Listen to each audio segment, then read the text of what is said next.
नमस्कार दोस्तों, आज हम पढ़ेंगे गंगा नदी की जन्म कथा। मतलब गंगा नदी की उत्पत्ति किस प्रकार हुई। आज हम इस बारे में कथा पढ़ेंगे।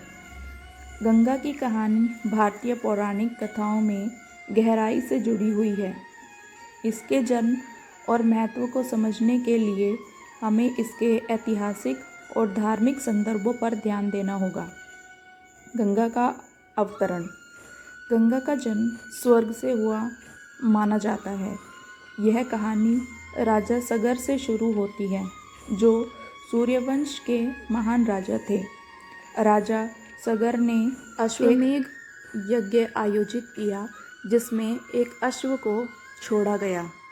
इस यज्ञ का उद्देश्य उनके वंश को संतान सुख दिलाना था, लेकिन यज्ञ के दौरान इंद्र ने अश्व को चुराया और उसे राजा सगर के पुत्रों ने खोजने निकाला।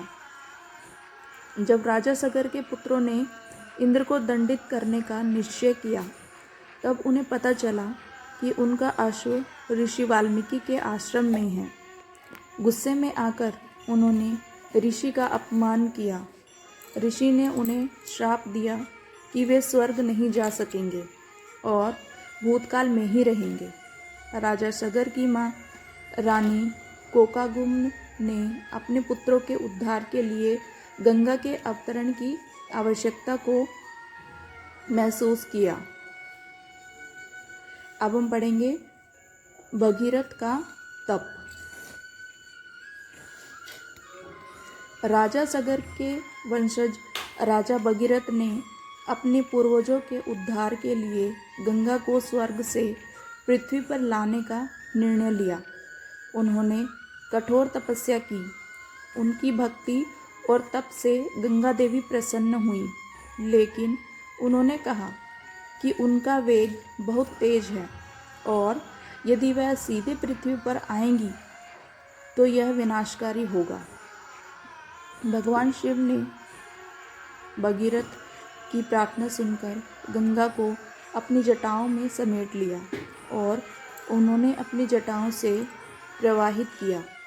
इससे गंगा का वेग नियंत्रित हो गया और वह पृथ्वी पर सही तरीके से प्रवाहित हो सकी।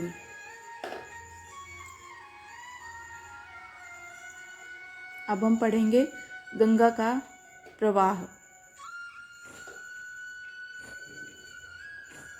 गंगा का प्रवाह हिमालय से शुरू होता है, जहाँ इसे भागीरथी कहा जाता है। यह नदी कई प्रमुख शहरों से होकर बहती है, जैसे हरिद्वार, कानपुर, वाराणसी, पटना और कोलकाता। गंगा के तट पर कई तीर्थ स्थल हैं, जो लाखों तीर्थस्थलियों को आकर्षित करते हैं। अब हम पढ़ेंगे गंगा का महत्व। गंगा केवल एक नदी नहीं, बल्कि भारतीय संस्कृति का एक अभिन्न हिस्सा है। इसे गंगा माता के नाम से भी जाना जाता है और इसे पूजा जाता है।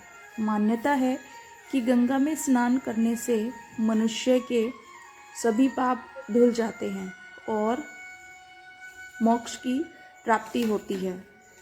हर साल लाखों लोग काशी, वाराणसी में गंगा के किनारे आकर धार्मिक अनुष्ठान करते हैं और हरिद्वार में कुंभ मेला भी गंगा के महत्व को दर्शाता है। अब हम पढ़ेंगे पर्यावरणीय संकट।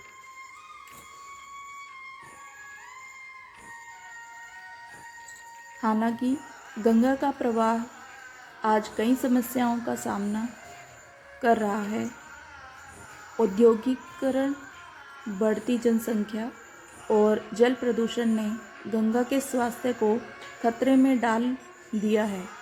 भारतीय सरकार और विभिन्न एजेंसियों गंगा की सफाई और संरक्षण के लिए कई प्रयास कर रहे हैं।